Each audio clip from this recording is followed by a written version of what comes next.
Hey everyone, this is Sonia Malik here and आज हम करने वाले हैं अपना टर्म 2 का चैप्टर डेमोक्रेटिक रिसर्जेंस।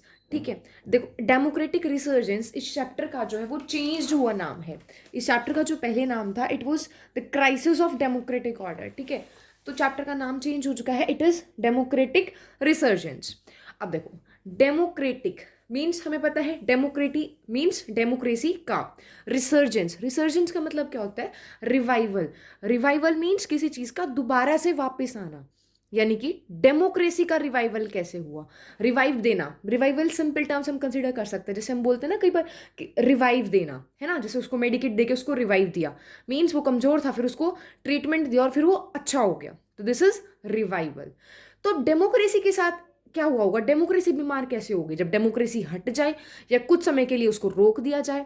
तो ऐसा ही हुआ था इमरजेंसी टाइम पीरियड में। तो इंडिया ने उससे अपना रिवाइवल कैसे किया, उसे हम कहते हैं डेमोक्रेटिक रिसर्जेंस। ठीक है, तो इस चैप्टर के अंदर हम पढ़ने वाले हैं कि जो इमरजेंसी लगी थी 1975 के अंदर। देखो 1975 जो मेन डेट है तुम्हें याद करनी है, बाकी सब कुछ उसके आगे पीछे का याद करोगे। ठीक है, तो 1975 में जो इमरजेंसी लगी उसके क्या मेन रीजंस थे?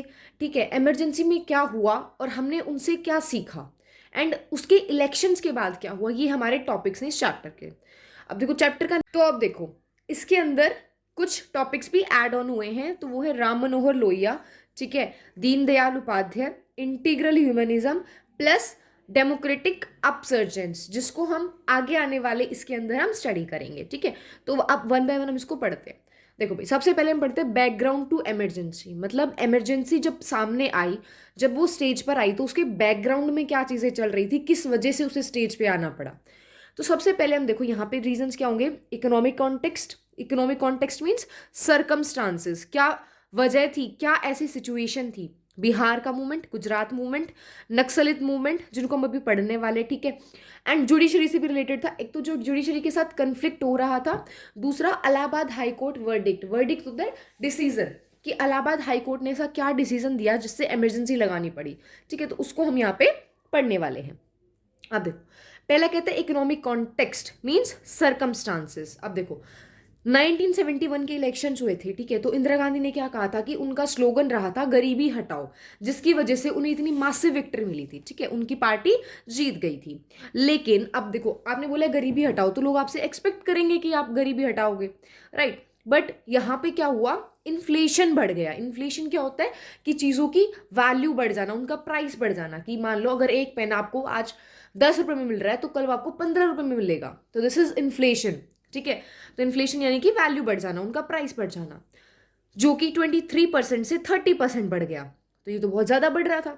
अब इसके साथ साथ जो इंटरनेशनल लेवल पे ऑयल के प्राइसेस थे, ठीक है, ऑयल जो हम लोकल यूज़ करते हैं अपने व्हीकल्स के अंदर, उसके प्राइसेस बढ़ गए। अब उसके बाद क्या हुआ, देखो 1971 में हमारी लड़ाई हुई थी बांग्लादेश के साथ। ठीक है, तो अब यहाँ पे क्या कह रहे हैं, वार for Bangladesh with Pakistan. It means कि हमने बांग्लादेश के लिए लड़ाई लड़ी पाकिस्तान के खिलाफ। देखो ये चैप्टर जो है, ये जो टॉपिक इसको हम पढ़ चुके हैं पहले वाले चैप्टर्स के अंदर, क्या था कि बांग्लादेश जो है वो पाकिस्तान का ही पार्ट था, बट वो इसको बहुत दबा के रखता था। ठीक है, मतलब उसको कुछ सही से पावर्स नहीं देता था, तो जिसके लिए बांग्लादेश के लोगों ने विद्रोह किया, तो पाकिस्तान वालों ने उन पर हमला किया। अब इंडिया किसके साइड था? बांग्लादेश के साथ, और पाकिस्तान से लड़ाई लड़ी और बांग्लादेश को एक इंडिपेंडेंट कंट्री बना दिया। अब देखो लड़ाई लड़ी है तो इंडिया का भी तो एक्सपेंस बढ़ा है भाई, उसे भी तो खर्चा लगाना पड़ा अपने कितने सारे व्हीकल्स पे, मिलिट्री पे, उनके डिफेंस वेपन्स पे, है ना। तो अब इससे हुआ क्या, देखो यूएस किसके साथ था? पाकिस्तान के साथ। तो जब हमने पाकिस्तान के साथ लड़ाई लड़ी तो यूएस ने एड देना बंद कर दिया, यानी कि जो हेल्प हमें यूएस से मिलती थी वो हेल्प मिलनी बंद हो गई। दो नुकसान। अब क्या हुआ, जब बांग्लादेश, यहाँ पर ये सारी अपसर्जेंसेस चल रहे थे, मींस इतनी ज़्यादा प्रॉब्लम चल रही थी वहाँ पे, तो बांग्लादेश से लोग इंडिया में आना स्टार्ट कर दिए। यानी कि जो लोग बॉर्डर के पास रहते थे वहां से उन्होंने माइग्रेट करना स्टार्ट कर दिया, तो 8 मिलियन लोग इंडिया में इसी तरीके से आ गए। तो इंडिया पे तो कितना प्रेशर पड़ गया, यानी कि 8 मिलियन पॉपुलेशन उसकी ऐड हो गई, तो कितना बर्डन बढ़ गया। अब देखो उसके साथ साथ क्या हुआ, जो एग्रीकल्चर था वो भी अच्छे से नहीं हो पा रहा था, क्योंकि 1972 और 73 में मॉनसून नहीं आ रहा था, मींस मॉनसून रेनफॉल नहीं थी, बारिश नहीं हुई तो खेती भी नहीं होगी, तो एग्रीकल्चर प्रोडक्शन 8% तक कम हो गया था, तो बड़ी प्रॉब्लम है। अब अगर एग्रीकल्चर प्रोडक्ट्स नहीं है तो इंडस्ट्री भी डेवलप नहीं कर सकती, ठीक है, तो इंडस्ट्रीज नहीं होगी तो अनएम्प्लॉयमेंट होगा। प्लस अब सरकार के पास भी पैसे नहीं है, तो सरकार ने क्या किया, जो ऑफिशियल्स थे, जो ऑफिसर्स थे, उनकी सैलरी को फ्रोज कर दिया। फ्रोज मीन्स स्थगित, रोक देना, कि हम आपको कुछ टाइम बाद सैलरी देंगे, अभी नहीं दे सकते हम आपको, ठीक है। तो सभी को गुस्सा आया होगा। तो ठीक है, यहाँ पे क्या है, चीज़ों का इन्फ्लेशन बढ़ गया, यूएस ने हेल्प देनी बंद कर दी, इंटरनेशनल प्रेशर बना हमारे ऊपर, एग्रीकल्चर नहीं हो रही थी, इंडस्ट्रीज भी ग्रो नहीं कर रही थी, और गवर्नमेंट लोगों को सैलरी नहीं दे रही थी। तो ठीक है, ये था हमारा इकोनॉमिक कॉन्टेक्स्ट। अब देखो नेक्स्ट जो फैक्टर था वो था गुजरात मूवमेंट। कोई भी मूवमेंट किस पे होता है कि वो कहाँ पे ओरिजिनेट हुआ है, तो गुजरात मूवमेंट गुजरात में था। अब गुजरात जो था वहाँ पे कांग्रेस का रूल था। अब होता क्या है कि 1974 के अंदर स्टूडेंट्स जो है वो प्रोटेस्ट करते हैं, ठीक है, किस लिए, वो कह रहे हैं कि जो हायर पोजीशन उन पे करप्शन बढ़ गया है। भाई ये तो होना ही था, जब उनको सैलरी नहीं मिल रही है, चीज़ों की प्राइस इतना बढ़ रहा है, ठीक है, तो करप्शन भी बढ़ता जा रहा था। उन्होंने कहा इन्फ्लेशन भी बढ़ रहा है। भाई अगर हम कोई जॉब लेने जा रहे हैं तो दूसरे को मिल जाते हैं करप्शन की वजह से, प्लस अगर हमारे पास पैसे भी हैं तो उन चीज़ों की प्राइस बहुत ज़्यादा बढ़ चुका है, यानी कि जो असेंशियल कमोडिटीज़ है, जो daily life, day to day life की चीज़ें हैं, उनकी भी वैल्यू बढ़ चुकी है, ठीक है। तो स्टूडेंट्स के प्रोटेस्ट के साथ साथ जो अपोजिशन पार्टीज थी उन्होंने भी उनको ज्वाइन कर लिया, कि ठीक है, क्योंकि अब वो कांग्रेस के खिलाफ थे तो अपोजिशन पार्टी ने स्टूडेंट्स को ज्वाइन कर लिया। अब स्टूडेंट्स के साथ अपोजिशन पार्टी तो थी ही, साथ में एक लीडर आए, वो थे मुरारजी देसाई।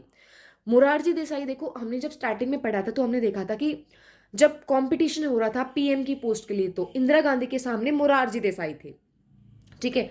तो इंदिरा के वो रिवाइवल राइवल भी थे, ठीक है, प्लस कांग्रेस ओ के वो लीडर भी थे। कांग्रेस के दो पार्ट्स बन चुके थे, ठीक है, Congress R and Congress O. Congress R जिससे इंदिरा गांधी थी और कांग्रेस ओ जिसमें मुरारजी देसाई थे। तो वो डिमांड करते हैं कि भाई यहाँ पे ना इलेक्शन दोबारा से करवाओ, आप, हम सेटिस्फाई नहीं है आपसे। उन्होंने कहा अगर इलेक्शंस नहीं करवा रहे हो तो मैं इनडेफिनाइट फास्ट पे जाऊंगा, मतलब जब तक मेरी मांग पूरी नहीं होगी मैं फास्ट करूंगा, ठीक है। तो प्रेशर बन गया गवर्नमेंट के ऊपर, क्योंकि कितना बड़ा लीडर ऐसा कर रहा है और सारे पोजीशन पार्टीज उसके साथ है, स्टूडेंट्स का ग्रुप उसके साथ है, तो ये तो बड़ी प्रॉब्लम हो गई। तो अब गवर्नमेंट ने क्या किया, जून 1975 के अंदर इलेक्शंस करवा दिए, ठीक है, इलेक्शंस हो गई। अब इलेक्शंस में क्या होता है कि कांग्रेस हार जाती है, कांग्रेस वॉज डिफीटेड है, ठीक है। तो गुजरात मूवमेंट से कांग्रेस वहां से हट गई। अब नेक्स्ट मूवमेंट बात करते हैं बिहार के अंदर क्या हुआ। अब देखो जो बिहार का मूवमेंट था, ठीक है, उसका एक दूसरा नाम आ गया था, वो था टोटल रेवोल्यूशन, कि बिहार मूवमेंट को हमने टोटल रेवोल्यूशन माना। सिचुएशन सेम थी, हुआ भी वैसा ही, लेकिन यहाँ पे लीडर अलग होने की वजह से इसे टोटल रेवोल्यूशन हुआ। देखो हुआ क्या कि 1974 के अंदर उसी तरीके से स्टूडेंट्स ने जो है वो प्रोटेस्ट किया, उनकी भी डिमांड सेम थी। उन्होंने कहा करप्शन बहुत ज़्यादा बढ़ रहा है और चीज़ों की प्राइस बहुत बढ़ रहे हैं। अब उन्होंने क्या किया कि बाकी सब तो उनके सपोर्ट में धीरे धीरे आए, बट उससे पहले उन्होंने क्या किया कि जयप्रकाश नारायण, जो पहले पॉलिटिक्स में थे बट आज के टाइम पे वो एक्टिव पॉलिटिक्स नहीं करते थे, वो एक बन चुके थे जो समाज के लिए जो कुछ काम करते हैं, नेता, सिंपल वो वाले नेता, मतलब इलेक्शन नहीं लड़ूंगा मैं, सिर्फ मैं आपका सेवक हूँ, वो वाली अप्रोच वो रखते थे। तो जयप्रकाश नारायण को उन्होंने पूछा कि आप हमारी सपोर्ट में आइए, ताकि जैसे मुरारजी देसाई के आने की वजह से वहां पे कांग्रेस हट गई थी, हमें भी आपका सपोर्ट चाहिए। अब उन्होंने कहा ठीक है भाई मैं आ जाऊंगा, बट मुझे क्या मिलेगा। तो उन्होंने कहा आपको क्या चाहिए, तो कहते मेरी दो शर्तें, अगर तुमने वो मान ली तो मैं तुम्हें ज्वाइन कर लूंगा। दो क्या थी, पहली थी कि ये जो रेवोल्यूशन है या जो ये मूवमेंट है, जैसे गुजरात का सिर्फ गुजरात में रहा, उनकी प्रॉब्लम सॉल्व, मूवमेंट खत्म। उन्होंने कहा नहीं भाई ऐसा नहीं करना है मेरे को, ये मूवमेंट सिर्फ बिहार तक नहीं रहने वाला, क्योंकि ये प्रॉब्लम पूरे देश की है, तो प्रॉब्लम जो है मूवमेंट पूरे देश में फैलेगा। और दूसरी क्या रखी, क्योंकि गांधी जी के फॉलोवर थे, तो उन्होंने कहा नॉन वायलेंस, अहिंसा का मार्ग अपनाना है, मतलब आप दंगे फसाद लड़ाई ऐसा कुछ नहीं करोगे। तो स्टूडेंट्स ने कहा ठीक है। अब उन्होंने क्या डिमांड की कि गवर्नमेंट रिजाइन करो, उन्होंने सेंट्रल गवर्नमेंट का रेजिग्नेशन माना, ठीक है। अब उसके लिए उन्होंने क्या किया, जगह जगह बंद करने लगे, गहराव, मतलब कहीं पे जो भी कुछ इंपॉर्टेंट हो रहा है उसको घेर के खड़े हो जाओ, वहां से आगे नहीं जाने देना, स्ट्राइक्स होने लग गई। लेकिन गवर्नमेंट को पता था कि अब अगर तूने यहाँ पे इलेक्शंस कराए तो तू हार जाएगी, तो उन्होंने मना कर दिया कि मैं रिजाइन नहीं करूंगा। अब इसी मूवमेंट को जयप्रकाश नारायण जी ने कहा ये टोटल रेवोल्यूशन है, क्यों, क्योंकि उन्होंने कहा इससे हम जो असलियत में डेमोक्रेसी है ना उसको लाएंगे अपने देश के अंदर। और डेमोक्रेसी किस फेयर में होगी, सोशल, पॉलिटिकल और इकोनॉमिक स्फेयर्स, यानी कि सिर्फ अपना पॉलिटिकल मोटिव पूरा नहीं करना हमें, सामाजिक और जो आर्थिक प्रॉब्लम्स हैं, लोगों की इनकम से रिलेटेड, समाज की कलेक्टिव प्रॉब्लम्स, उनको भी दूर भगाना है, जो कि ट्रू डेमोक्रेसी से होगा। और वो हम किससे लाएंगे? टोटल रेवोल्यूशन से। तो अब इसके बाद क्या हुआ? 1975 के अंदर 25 जून 1975, ये डेट तुम्हें याद रखनी है, ठीक है? जो अब वो सभी लोग जो जयप्रकाश नारायण के साथ थे, वो मिलकर सबसे बड़ी रैली आज तक उन्होंने की। कहां पर गए वो? पार्लियामेंट के सामने जाकर उन्होंने मार्च की कि हमें इस गवर्नमेंट का रिजाइन चाहिए, ठीक है?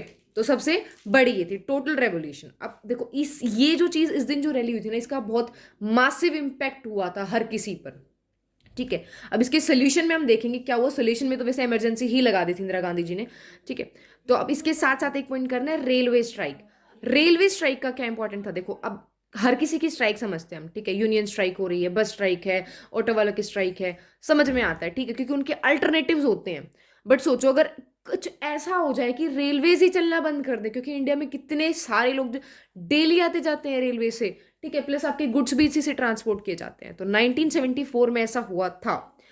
अब देखो उस टाइम पे क्या था, जो हमारा रेलवेज था, इट वॉज अ गवर्नमेंट, ठीक है? एक गवर्नमेंट के अंदर आता था ये। तो national coordination committee for railways बनाई गई थी। तो national coordination committee for railways जो थी, उनके लीडर थे जॉर्ज फेरनेट्स, ठीक है? उन्होंने क्या कहा कि हमें बोनस दीजिए और हमारी सर्विस कंडीशंस को अच्छा बनाइए। और बट ये स्ट्राइक चली थी 20 डेज तक, लेकिन इनकी डिमांड पूरी नहीं हुई और 20 दिनों के बाद इन्हें वापस अपनी रेल को पटरी पर लेकर आना पड़ा, ठीक है?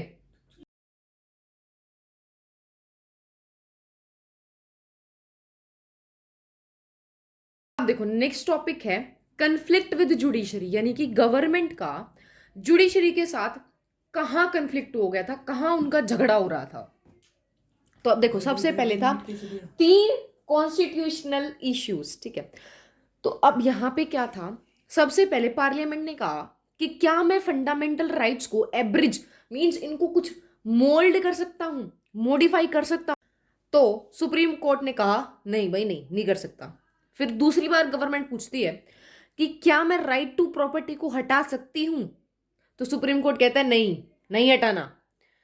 फिर गवर्नमेंट ने पूछा कि क्या मैं कॉन्स्टिट्यूशन, अब यहां पे पूछा नहीं, इसने कर दिया भाई, बहुत पूछ लिया, अब तो मेरे को करना ही है। तो पार्लियामेंट ने क्या किया, कॉन्स्टिट्यूशन को ही अमेंड कर दिया। अमेंड होता है थोड़े बहुत चेंजेस लाना, ठीक है? चेंजेस लेकर आए कॉन्स्टिट्यूशन में, ताकि फंडामेंटल राइट्स को इफेक्टिवली काम कर सके, ठीक है? यहां पे उन्होंने क्या किया, नेक्स्ट क्या किया, पार्लियामेंट ने इस बार कॉन्स्टिट्यूशन को अमेंड कर दिया, ठीक है? किस लिए? उसने कहा कि जो डायरेक्टिव प्रिंसिपल्स हैं उन पे इफेक्टिवली काम करने के लिए हम इसको इमेंड कर रहे हैं, ठीक है? अब इन तीनों ही सूरतों में सुप्रीम कोर्ट ने मना कर दिया, तो कन्फ्लिक्ट चल रहा है। और ये सब उसने कहा famous case Kesavananda Bharati case में कि आप जो कॉन्स्टिट्यूशन का बेसिक स्ट्रक्चर है उसको अमेंड नहीं कर सकते हो। अब इसी के साथ दो और चीजें हुई। सबसे पहला तो क्या था कि एक vacancy I chief justice of India के लिए। अब देखो होना क्या चाहिए, जो भी सुप्रीम कोर्ट का सीनियर मोस्ट जज है, ठीक है, जो भी सबसे सीनियर है उसी को सीजीआई बनाया जाएगा, और हमेशा ऐसा ही होता था। बट इस बार क्या किया गया कि जो सीनियर जजेस थे उनको छोड़कर, 3 सीनियर जजेस को छोड़कर उन्होंने जस्टिस एएन रे को सीजीआई बना दिया। और कंट्रोवर्सी यहां पे क्या थी कि जो तीनों जज थे इन्होंने कहीं ना कहीं गवर्नमेंट के खिलाफ हमेशा प्रिंसिपल दिया है, लेकिन जो जस्टिस एएन रे थे वो कांग्रेस के सपोर्ट में थे, तो इन्हें सीजीआई बना दिया गया। उसके बाद था हमारा हाई कोर्ट इलाहाबाद वर्डिक्ट, यानी कि जो कोर्ट था उसने, अब नेक्स्ट थी हाई कोर्ट इलाहाबाद वर्डिक्ट। उन्होंने क्या कहा कि इंदिरा गांधी के इलेक्शंस को इनवैलिड कर दिया गया। अब देखो ये क्या था, इसको हम डिटेल में नेक्स्ट वाले पार्ट के अंदर स्टडी करेंगे, और इमरजेंसी कैसे लगा दी गई और उस टाइम पे क्या हुआ, ठीक है? एंड प्लस जो हमारे चैप्टर के न्यू एडेड टॉपिक्स हैं, ठीक है? तो if you have any doubt do let me know in the comment section, and most importantly do subscribe my channel and share it with your friends.